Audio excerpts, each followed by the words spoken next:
Hey, what's going on, guys? Welcome back to We the Champs. I'm your host, Jalen, and hey, it's time to get it rolling. Just want to say one thing. Thank goodness NFL Sundays are back with us. Ooh, it was such a long, long wait, but man, we've been blessed with the full turnaround, and NFL is here, and it'll be here until February, guys. How about that? All right. Let's not waste too much time. Let's get into it. We're talking the NFL. Week 1 just passed. We had some great matchups. We had some beatdowns. And we had, I think, all of the primetime games were pretty entertaining. And just in case y'all are curious, this is a Panthers hat. I'm a Panthers fan. Obviously, I'm wearing it backwards. I think it looks better right now with my hair. And yeah, if you saw what we did Sunday, you would understand. But let's get right into it, guys. NFL, baby. So if we go over Thursday and Friday's action, Eagles, the defending champions, took out the Cowboys. I know that's old news. The Chargers. I was telling you, J-Bo, that's one of my other hosts on the shows, guys. I was telling you guys, watch out for those Chargers, man. They're hitting it this year. They came out of the game just gunning for it, and I'm sure it was awful. It was not awful, but it was quite a surprise to see how much they threw the ball, especially early on in the game, especially with that hardball style culture. But I mean, you got that gun back there, Justin Herbert. So you got to let it fly. So that was really promising to see, and getting some help from the other receivers, specifically Quentin Johnson from TCU, who's been there for, I think, about 2 seasons. Seeing him having a big game was definitely motivating for the Chargers. So you're going to probably be surprised where I have him at when I do my champ ranks. All right. So let's get into some more of these games here. Buccaneers and Falcons was a really good one.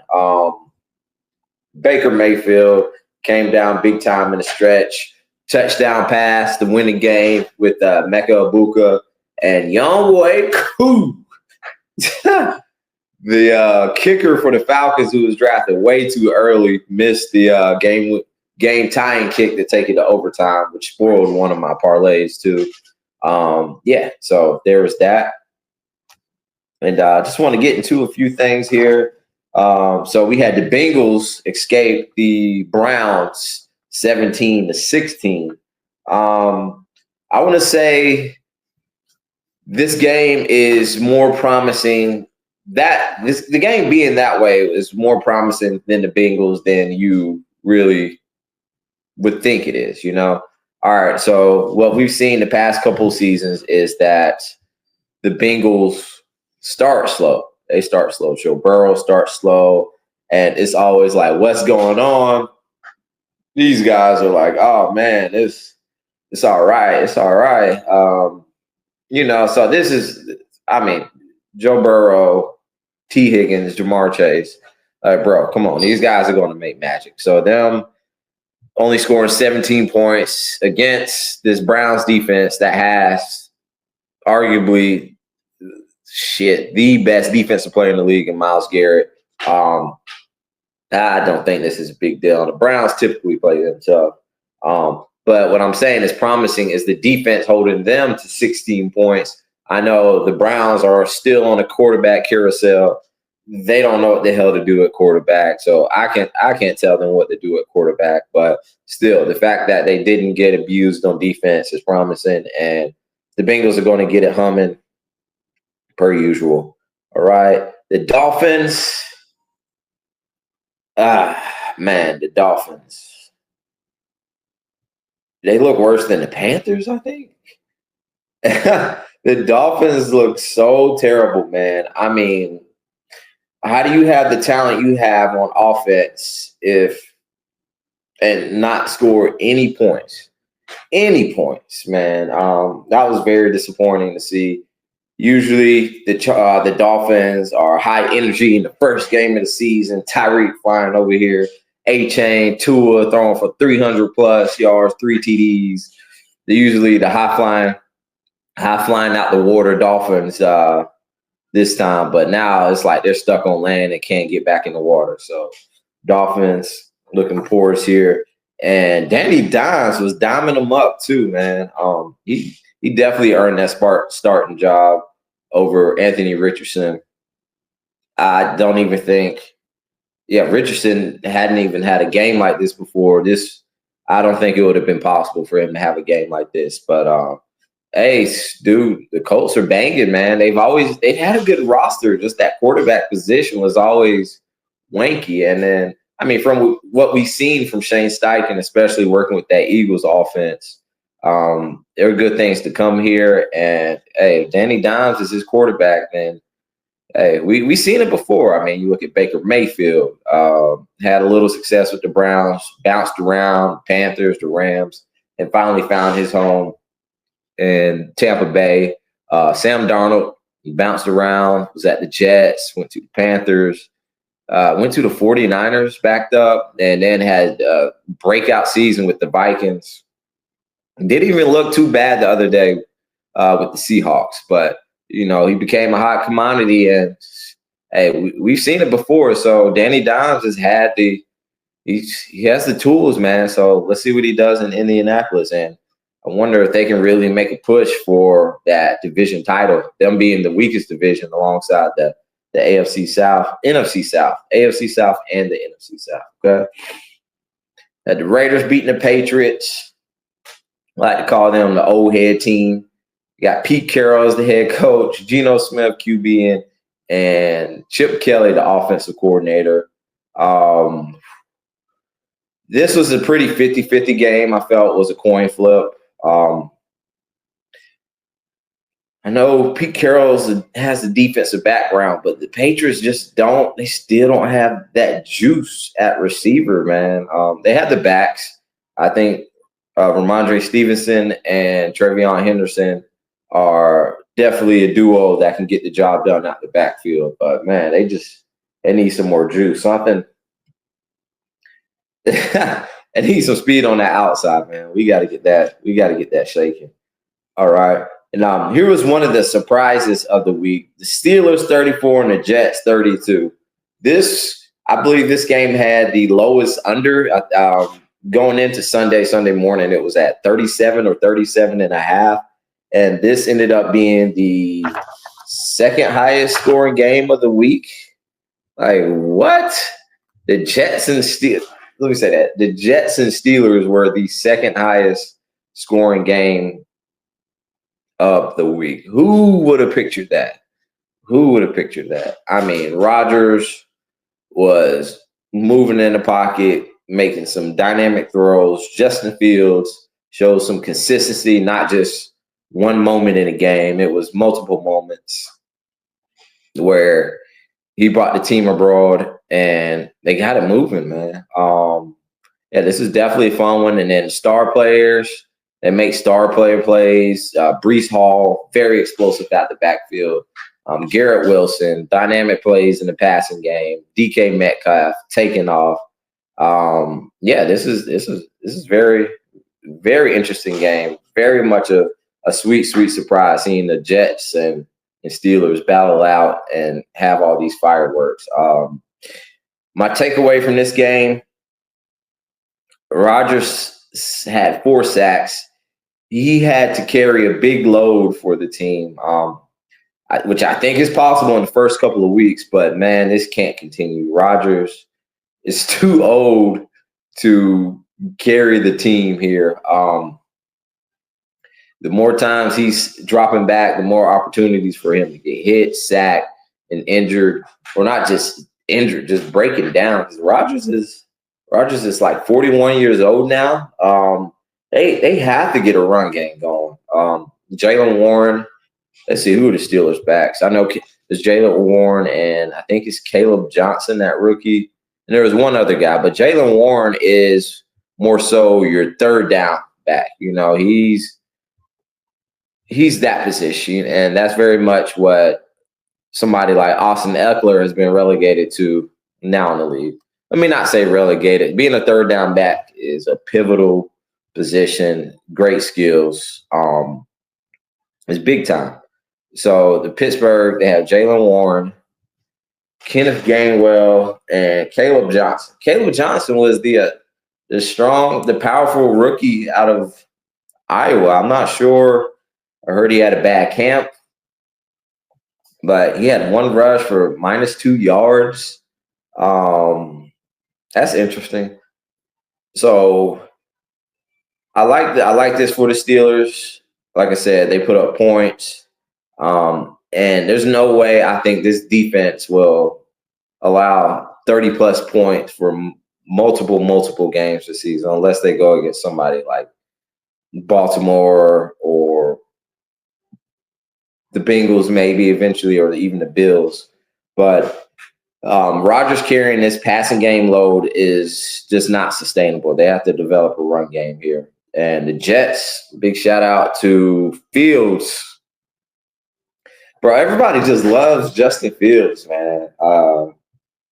Nobody says anything bad about him other than the bad games he had. But people just want to see him succeed, and this is really encouraging seeing this game, and just the him not making mistakes, protecting the ball, and still being that dynamic Justin Fields that we've known him to be. And I think one thing, the Jets just didn't get a whole lot of buzz this offseason after the circus they've had the past couple of seasons. This is a nice spot for the Jets, and I'm really curious to see how well they can get down in the future. Who's their head coach? Aaron Glenn now. Aaron Glenn is a defensive dude. I want to see them tighten up on defense for sure. Quincy Williams and Quentin Williams both had decent games. Brothers both had sacks. So, man, let's just tighten up on that defense, and Fields, you keep balling, bro. All right. What else we got here? 49ers and Seattle. 49ers, man. Contrary to popular belief, I like how the 49ers are looking right now, man. Primarily with Robert Saleh being back, I like that their defense won this game for them. I think the 49ers can go a long way this season, win many games while being defensively led, right? Now, we've known they've had significant injuries. Brandon Ayuk isn't available at the moment. Kittle just went out. I think there's something with Trent Williams or something. Jawan Jennings hurt his shoulder. But as long as they got CMC there in the backfield, they can keep things banging, bro. And Brock Purdy's a gunslinger, man. Kyle Shanahan likes his on-script plays, likes running things a certain way. But, man, you gotta give Brock Purdy, you got to let him have a chance to cook. You know what I mean? That one pass to the tight end, or is that the tight end? Yeah, the other tight end, not Kittle. That was insane. And the way Brock Purdy buys time, it's just like any of the other elite guys that are buying time. He's probably not killing you down the field like a Lamar or Josh Allen, especially not like a Lamar. But, man, the way he just moves in that pocket, gets out, and buys time for his receivers to make things shake is truly impressive. Yeah. Boza had a dominant game, 6 tackles, a sack, and then he had the game-sealing forced fumble. He didn't touch the quarterback, Sam Darnold, exactly, but I believe he knocked the lineman. When Sam Darnold was drawing it back, he knocked the lineman into his hand, knocked the ball out, got the recovery, sealed the game pretty much. That was pretty impressive on their end. I'm not sure if it was the sealing, but that was a dynamic play from him. And, man, CMC is back. I really hope he can keep this pace, or maybe in the middle of the season, or maybe even earlier, they just, relieve him a little bit, especially if they have some leagues. But, man, that he had the volume this past Sunday with 31 touches. I think it was like 9 catches and 22 carries. So that's very promising for CMC, who's missed significant time in the past couple of seasons. And I want to say one thing about running backs like him. There weren't a lot of big plays, but the plays where he's turning nothing into something really magnify what an offense and a team is able to do. I mean, just making this juke move here, making this spin, and literally getting maybe picking up 3-4 yards on a possession that if it was anybody else, it would have just been dead. That is really the bread and butter of Christian McCaffrey's significance to this team. So I'm glad that he's back. 49ers, keep my eye on them. They're going to be fun to watch. All right. What else we had? The Titans lose to the Broncos.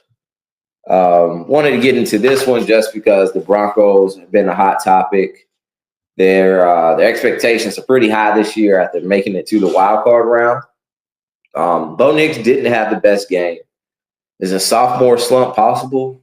Maybe, yes. I don't know. But this defense is going to keep them in the games, and all Nix has to do is just not mess up a lot. With the addition of R.J. Harvey, J.K. Dobbins, I think this run game could be what keeps it set in stone and just keep them comfortable in that end, especially Bo Nix in his sophomore year. But hey, we're going to see, man. We're going to see. All right. And let's talk about Sunday Night Football. All right. So I got a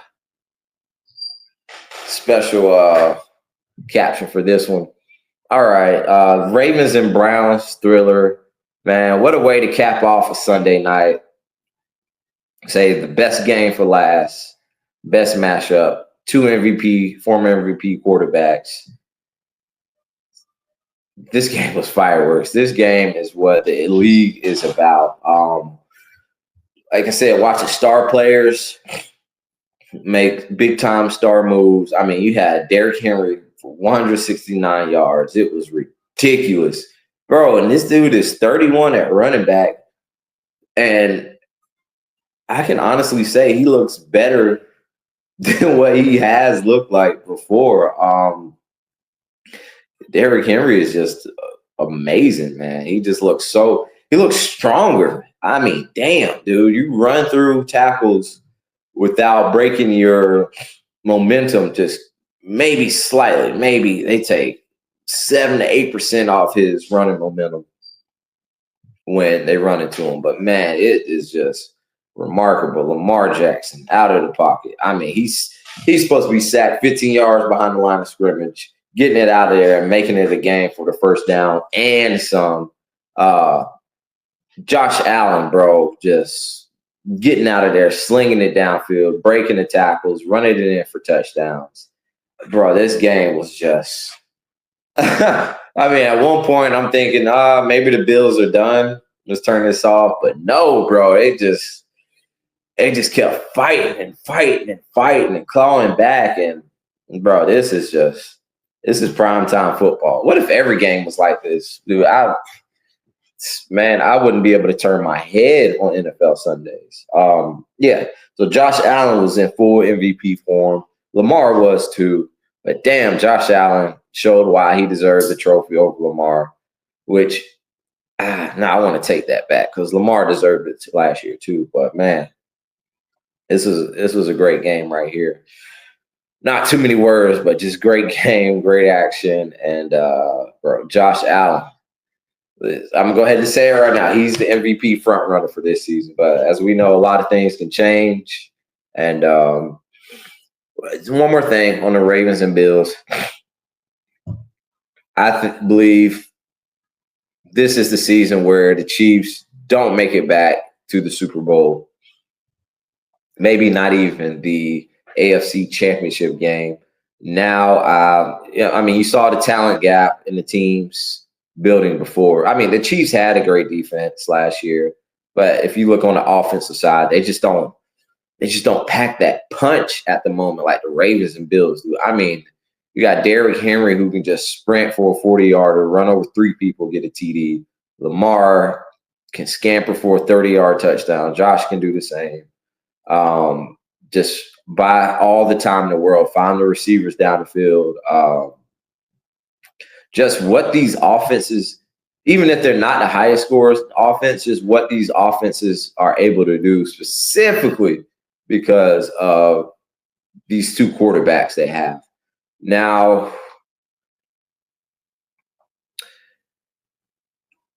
I still think Patrick Mahomes is the best quarterback in the league. He's holding on to that title. If Josh or Lamar were to win a Super Bowl this year, either of them, I would put them ahead of Patrick Mahomes. Now, at this point, I think they are more talented quarterbacks, but I can't say better. I can't say better. We haven't really seen Mahomes blow playoff games.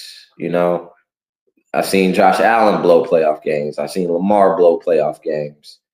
And I know it's a team sport, but I just have to see them pumping their hands, fists like this after beating the Chiefs in the playoff games before I can say either of them are better than Patrick Mahomes. So I'm gonna leave that right there, okay?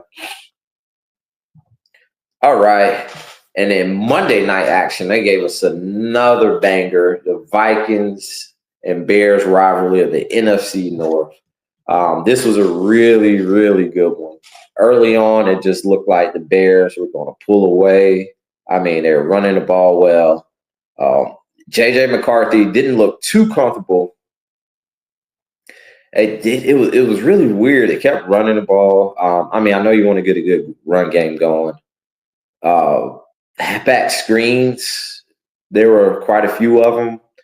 And it got me, dude. I'm thinking, do they not trust J.J. McCarthy? Like, what's going on? It was pretty, not weird, but it was just discouraging on J.J. McCarthy's behalf. It's like, damn, bro. I mean, I think Jefferson had maybe one catch, and it's like, damn, Jefferson only has one catch. But, man, that all flipped in the second half or the fourth quarter, I can say. J.J. McCarthy started making the plays. Jefferson got the ball. They were moving it. The run game was grinding. And this game was truly a tale of four quarters. Caleb Love. Damn, did I just fuck his name up? Caleb Williams. Hold on. Is Caleb Love? Is that that's the college point guard, right? Yeah. Okay. North Carolina to Arizona. All right. But Caleb Williams, man, he looked decent in the first half. They had the run game going. And, man, late in the game, it went off script and it didn't look good. Now, I know both quarterbacks weren't too good on third down conversions. But Caleb, man, just the missed throws were just, they were hurting. I mean, you know, a couple of times you got to put it high, but there were times where the ball was too high. And there was one pass. It was, oh my God, it was an open touchdown pass. I mean, DJ Moore, he could have gotten tackled at the 1-2 yard line, but man, it was one pass down the sideline. I think DJ ran a seam, skirted to the outside, was open, man. And I don't know if Caleb saw it too late or if he just put too much on it. Either way, he did put too much on it, and it went over DJ Moore's head off the sideline. And, man, there were just some other erratic throws. I think he threw one to a Dunze on the left side, or it might have been, I'm not sure who it was, but it was just bad. It was a dirt ball. Caleb, we can't have this late in the game, bro. That touchdown to DJ Moore would have won the game, and we would have been singing a totally different song at this moment. But, I mean, those are the growing pains. But, man, Caleb just was not accurate down the stretch. And a few of those throws, if they would have been different, it would have changed the story of this game. On the other hand, J.J. McCarthy came up clutch down the end. that touchdown pass to Justin Jefferson was really nice. There was tight coverage. It was a small window. I was very impressed with that. And shout out to Kevin O'Connell calling the quarterback sweep for JJ McCarthy's touchdown. That is one thing that is underrated with him is his athletic ability and his speed out of the pocket. I was very impressed with that. Great game overall. Yeah. Vikings rallied 10 points down, or I think it was 9 points. This one was kind of a shocker, honestly. Like I said, I bet fantasy owners were just nodding their head, like, damn, bro. I got JJ McCarthy over here. It's not looking good. And boom, he just killed it. All right. Shoot. All right, guys. So also on this fine Tuesday, I want to give y'all my top 10 rankings of the NFL after week 1. Don't overreact to these.